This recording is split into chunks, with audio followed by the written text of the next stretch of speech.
নমস্কার, সিটিভি সংবাদ আপনাদের স্বাগত। প্রচারের সরগরম নিয়ে রয়েছে আপনাদের সঙ্গে আমি রিজু। ভোট যুদ্ধে চারপাশে হাওয়া গরম হতে শুরু করেছে, চলছে যুযুধান সব পক্ষের জোর টক্কর। প্রচারের ময়দানে সরগরম হতে শুরু করেছে। 3 দফায় ভোট গ্রহণ হবে উত্তরবঙ্গের 8 লোকসভা কেন্দ্রে। ভোটের হাওয়া গরম হতেই আমরা আপনাদের সামনে রাখছি প্রার্থীদের প্রচার নিয়ে নানান কোলাজ। প্রচার সরগরম। 19 এপ্রিল প্রথম দফায় নির্বাচন অনুষ্ঠিত হবে আলিপুরদুয়ার লোকসভা কেন্দ্রে। নির্বাচনের রাজনৈতিক দলগুলো তাদের প্রার্থী তালিকা ঘোষণা করতেই ময়দানে নেমে পড়েছে দলীয় প্রার্থীরা। আলিপুরদুয়ার লোকসভা কেন্দ্রে এবার লড়াই হতে চলেছে ত্রিমুখী। লড়াইয়ের ময়দানে একে অপরকে টেক্কা দিতে ছুটে বেড়াচ্ছে রাজনৈতিক দলের প্রার্থীরা। আলিপুরদুয়ার লোকসভা কেন্দ্রে বিজেপি প্রার্থী মনোজ টিক্কা জোর কদমে প্রচার চালাচ্ছেন।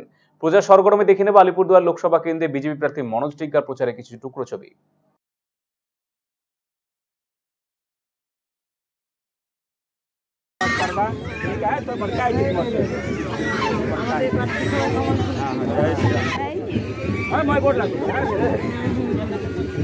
भारत माता की भारत माता की नाम तो राधा उरा गोतर काय के सबका मिल के आशीर्वाद करबा देबा।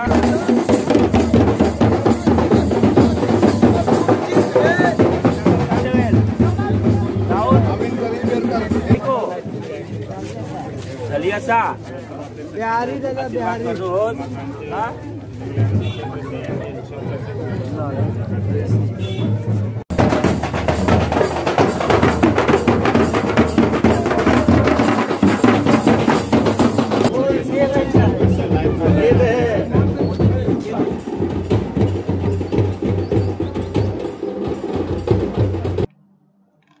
আলিপুরদুয়ার লোকসভা কেন্দ্রে তৃণমূল কংগ্রেস প্রার্থী হিসেবে প্রতিদ্বন্দ্বিতা করছেন প্রকাশচিক বড়াই।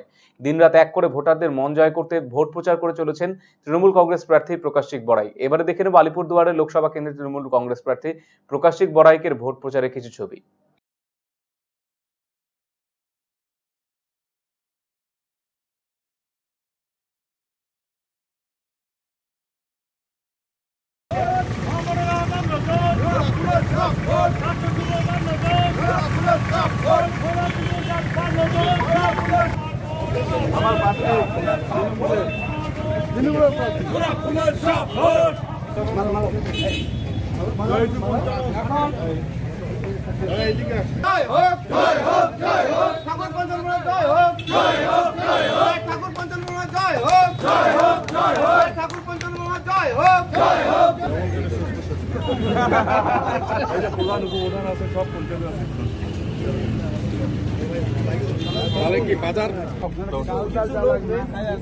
এবং ঘড়ঘড়িয়া এই জায়গাতে আপনারা দেখতেছেন কিভাবে প্রাকৃতিক আপদা আসছে। আলিপুরদুয়ার জেলাতে আলিপুরদুয়ার 1 নম্বর ব্লক অনেক ক্ষতি হয়েছে। এখানে 47 নম্বর অফ বাড়ি, 43টা বাড়ি এবং 243টা বাড়ি ফুলি ড্যামেজ হয়েছে, 247টা বাড়ি পার্টলি ড্যামেজ হয়েছে। প্রশাসনিক দিক দিয়ে রাত্রে থেকে স্টেপ নেওয়া হয়েছে এবং যতটুকু সম্ভব দুঃখের সময় পাশে থাকা, আমরা তার জন্য এসেছি। এখন আচার সংহিতাও আছে, আমরা কোনোদিন উল্লঙ্ঘন করব না, তবু রাত্রে থেকে প্রশাসন কিন্তু অ্যাওয়ার আছে। আমরা এদের পাশে থাকার জন্য এখানে এসেছি। আর সুন অ্যাজ পসিবল এদের জন্য সুব্যবস্থা হয়ে যাক তার জন্য আমরা এসেছি। প্রচার সরগরমে এবার নজর রাখবো বালুরঘাট লোকসভা কেন্দ্রের দিকে। এই কেন্দ্রে লড়াই হতে চলেছে ত্রিমুখী। বালুরঘাট লোকসভা কেন্দ্রে বিজেপি প্রার্থী গতবারের সাংসদ তথা দলের রাজ্য সভাপতি সুকান্ত মজুমদার। 26 এপ্রিল দ্বিতীয় দফায় ভোট গ্রহণ করা হবে বালুরঘাট লোকসভা কেন্দ্রে। ফলে মনোনয়ন জমা দিয়েই বিজেপি প্রার্থী চষে বেড়াচ্ছেন এই কেন্দ্রের বিভিন্ন এলাকা। কিভাবে প্রচার চালাচ্ছেন বিজেপি প্রার্থী ডক্টর সুকান্ত মজুমদার দেখে নেব একবার।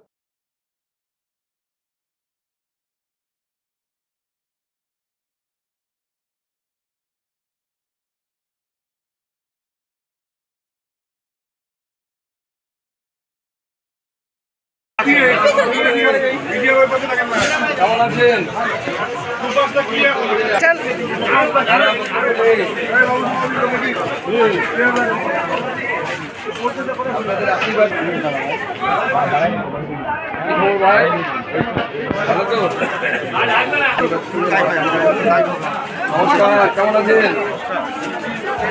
ভালো আছেন তো? রাজনীতিতে তো মানুষই সব থেকে বড় কথা। আমরা যে কাজ করেছি তার মূল্যায়ন মানুষই করবে।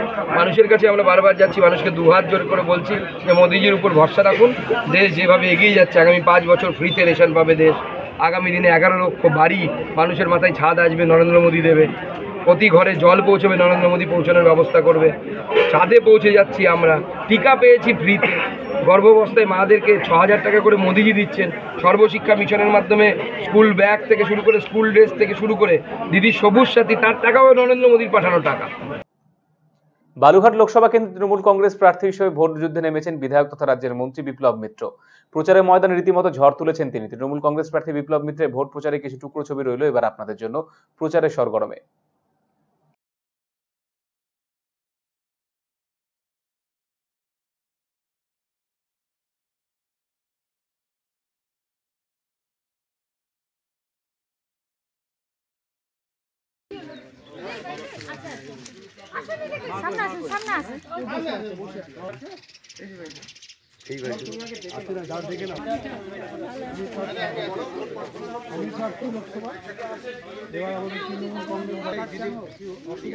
আমারটা আছে, মাছটা অ্যাড করতে হচ্ছে।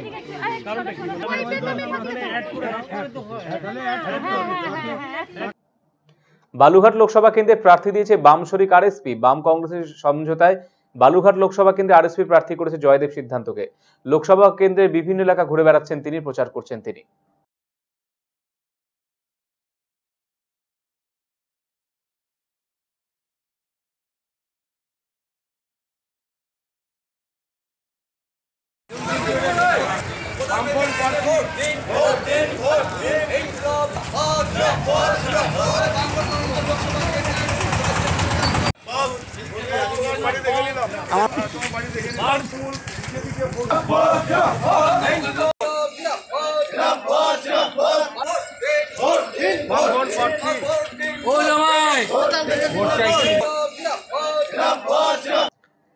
এবার নজর রাখবো রায়গঞ্জ লোকসভার দিকে। 26শে এপ্রিল দ্বিতীয় দফায় ভোট গ্রহণ হবে রায়গঞ্জ লোকসভা কেন্দ্রে।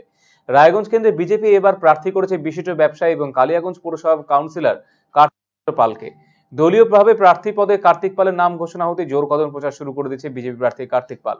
কেমন চলছে রায়গঞ্জ কেন্দ্রে বিজেপি প্রার্থী কার্তিক পালের প্রচার, দেখাবো প্রচার সরগরমে।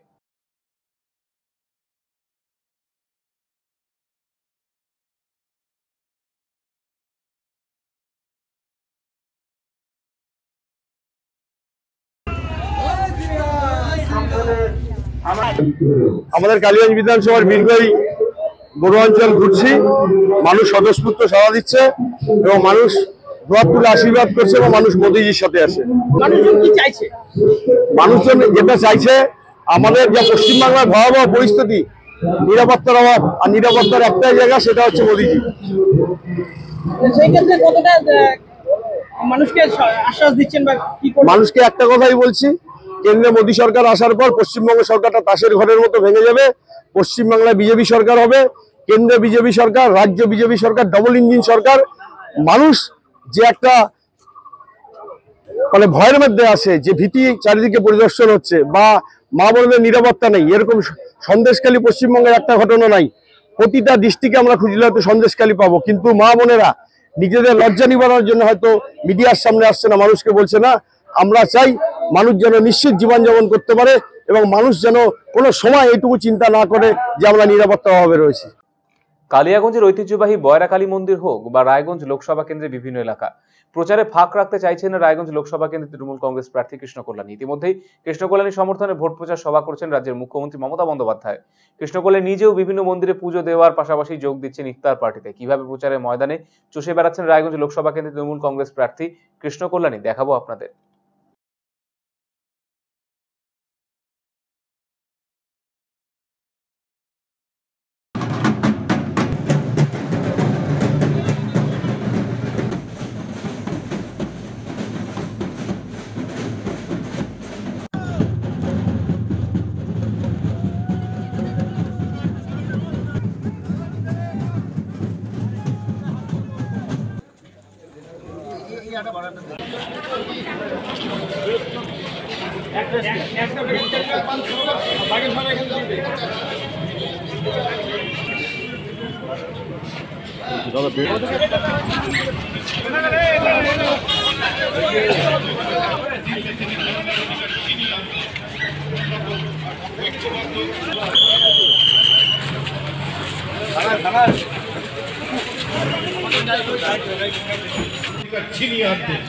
উন্নত, ঐক্যবদ্ধ, ধর্মনিরপেক্ষ এবং প্রগতি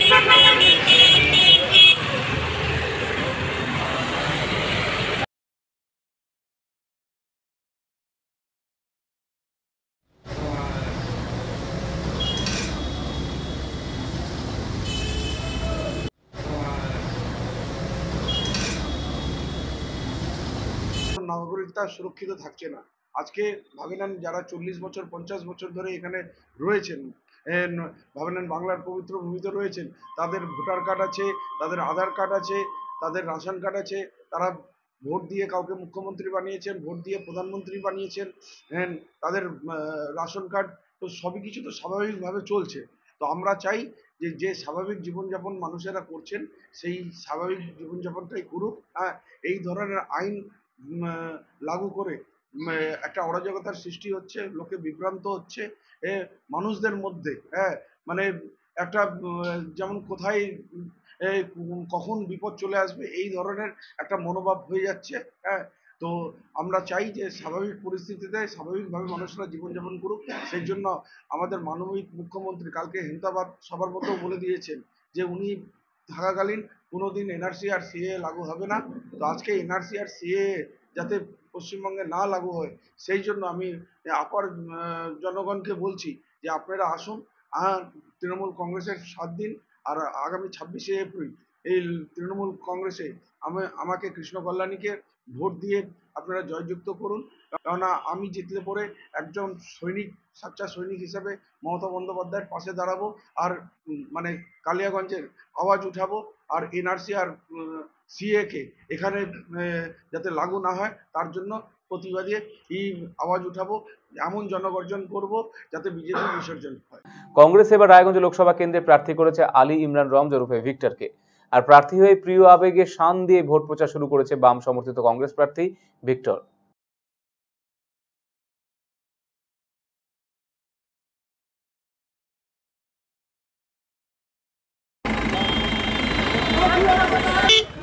গাড়িটার পিছনে কেউ থাকবে না। প্রার্থী রায়গঞ্জ লোক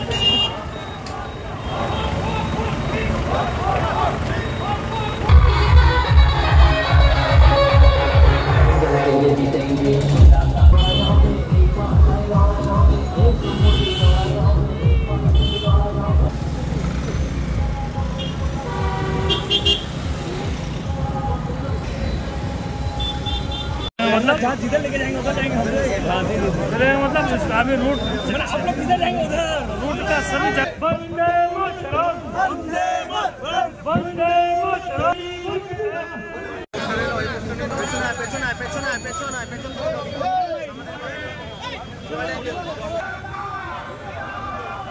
জন্যে সমস্ত রায়গঞ্জ লোকসভা এলাকার যারা যুব বন্ধুরা আছেন, আমাদের কর্মীরা আছেন, তারা নিজের আবেগে আজকে এখানে আমাকে ওয়েলকাম করার জন্য এসছেন।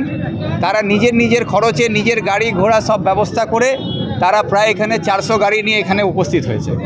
তো সেইটাতে উপস্থিত হয়েছেন, তাতে তো রায়গঞ্জ শহরে আপনারা দেখলেন যে আমাদের বাম কংগ্রেস দুই নেতৃত্ব আমাদের সঙ্গে থেকে মানুষের মধ্যে আমরা আবেদন করেছি, মানুষ দুহাত তুলে আশীর্বাদ দিচ্ছে, তাতে এই সাড়া পড়েছে। তাতে আমরা বুঝতে পারছি কি আগামী 26শে এপ্রিল যে নির্বাচন, তার আর আমাদেরকে কাউন্টিংয়ের অপেক্ষা করার দরকার নেই। আমাদের এটা বোঝা যাচ্ছে কি মানুষের সাড়া পড়ে গেছে, মানুষ এখন বাম কংগ্রেস জোটের পক্ষে আছে। আপনার মূল প্রতিপক্ষকে বললাম তো বিজেপি, এখানে তৃণমূলের কোনো ক্যান্ডিডেটই নাই। বিজেপির ক্যান্ডিডেটও হচ্ছে বিজেপির ক্যান্ডিডেট, তৃণমূলের ক্যান্ডিডেটও হচ্ছে বিজেপির ক্যান্ডিডেট। তো এখানে লড়াইটা হচ্ছে বিজেপির সঙ্গে কংগ্রেসের। তৃণমূল প্রার্থী দিতে পারেনি, তৃণমূল দলের এত দুরবস্থা কি তারা নিজের দলের প্রার্থী দাঁড় করাবার জন্য একজন ব্যক্তি রায়গঞ্জ লোকসভা থেকে পায়নি। তার জন্য প্রচার সরগরম এখনকার মতো এই পর্যন্ত। আগামীকাল আবারও আপনাদের সামনে নিয়ে আসবো বিভিন্ন দলের প্রার্থীদের ভোট প্রচারে কিছু খণ্ডচিত্র প্রচার সরগরমে। ততক্ষণ সঙ্গে থাকুন, দেখতে থাকুন আরসিটিভি সংবাদ। নজর রাখুন আমাদের ফেসবুক পেজ এবং ইউটিউব চ্যানেলে। নমস্কার।